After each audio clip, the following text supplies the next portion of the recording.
চলো একটা hidden treasure বানাই, তাও কিনা একটা মিল্কের টেট্রা প্যাক দিয়ে।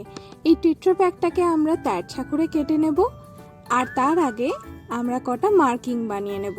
এই মার্কিংগুলো বানিয়ে নিলে খুব তাড়াতাড়ি আমাদের কাটতে সুবিধা হবে, আলাদা করে কোনো রকম স্কেলের দরকার পড়বে না।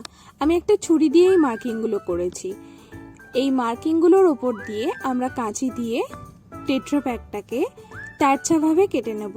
এটা হাফ একটা ট্রাপিজিয়ামের আকারে কেটে নেওয়া হবে। আমি একটা বড় কাঁচি ইউজ করেছি, কারণ এই বড় কাঁচিটার জন্য আমার কাটতে খুব সুবিধা হয়। ভেতরে খানিকটা দুধও রয়ে গেছিল, কি অবস্থা। তারপর এটাকে ভালো করে ধুয়ে নিয়েছি, আর এরপর আমি বানাবো একটা গ্লুয়ের মিশ্রণ। একটা বাটিতে জল আর ফেভিকল নিয়ে আমি ভালো করে মিক্স করে নিয়েছি। এই মিশ্রণটাকে আমরা ইউজ করব টিস্যু পেপার কোটিং করার জন্য। এই টিস্যু পেপারটাকে আমরা খুব ভালো করে লাগিয়ে নিয়েছি, দুটো কোট। আর এক্সট্রা যে এজেসগুলো রয়ে গিয়েছে, এগুলো টিস্যু পেপারটা ভিজে যাওয়ার জন্য খুব তাড়াতাড়ি কিন্তু আঙুল দিয়ে সরালেই এটা সরে আসছে। দেখো কি সুন্দরভাবে আলাদা করে শেপ করে কাটার কোনো প্রয়োজন নেই, তাই টেনশনও কম, খুব তাড়াতাড়ি এই কোটিংটা হয়ে যাবে। আর এটা শুকোতেও বেশিক্ষণ সময় লাগে না। শুকিয়ে যাওয়ার পর আমি এটার মধ্যে আর্ট্রিনা জেসো ইউজ করেছি। তোমরা যে কোনো জেসোর কোটিং ইউজ করতে পারো, দুটো কোটিং এর জন্য যথেষ্ট। এরপর আমরা ইয়েলো অকারের কালার নিয়ে ওয়াটার কালার ইউজ করেছি। যদি তুমি চাও এটাতে অ্যাক্রিলিক কালারও ইউজ করতে পারো। বাটিতে একটা মিশ্রণ বানিয়ে নিয়েছিলাম যাতে ইউনিফর্মলি কালার হয়। কালারটা আমি তুলি দিয়ে অ্যাপ্লাই করেছি, তোমরা চাইলে স্পঞ্জ দিয়েও ইউজ করতে পারো। এরপর আমি একটা কার্ডবোর্ডের টুকরো নিয়ে নিয়েছি, যেটাকে আমি স্প্রে ওয়াটার দিয়ে ভিজিয়ে নিয়েছি। আর স্প্রে ওয়াটার দিয়ে ভিজিয়ে নিলে খুব সুন্দরভাবে কোটিংটা উঠে আসে।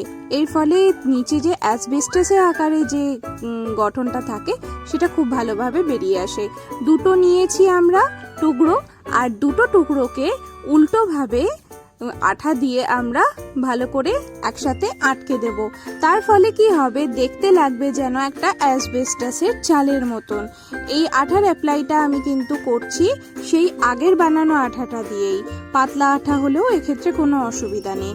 দুটোকেই একদম সুন্দরভাবে আটকে নিলাম, আর ক্লিপ দিয়ে আটকে কিছুক্ষণের জন্য আমি এটা শুকোনোর জন্য ওয়েট করব। এটা শুকনো হয়ে যাওয়ার পর আনইভেন এজেসগুলো কাঁচি দিয়ে আমি কেটে নিলাম। এটা একটু বড় কাঁচি ইউজ করলেই ভালো হয়। আর তোমরা যদি ছোট হও তাহলে বাবা মায়ের হেল্প কিন্তু এই ব্যাপারে অবশ্যই নেবে। Be safe. তাই আগে ভালো করে কেটে নাও।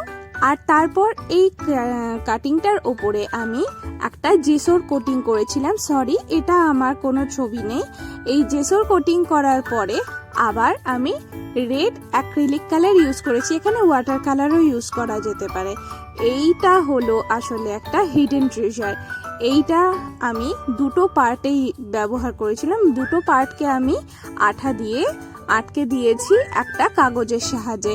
এটা তোমরা সেলোটেপের সাহায্যেও ইউজ করতে পারো, কিন্তু আমার কাছে মোটা সেলোটেপ ছিল না। এই আইডিয়াটা তোমাদের কেমন লাগলো একবার অবশ্যই কমেন্টে জানিও। আর আমার চ্যানেলটাকে সাবস্ক্রাইব করতে কিন্তু একদম ভুলে যেও না। দেখা হবে তোমাদের সাথে আমার নেক্সট ভিডিওতে। ততক্ষণের জন্য ক্রাফটার টিনা তোমাদেরকে বাই বাই বলছে।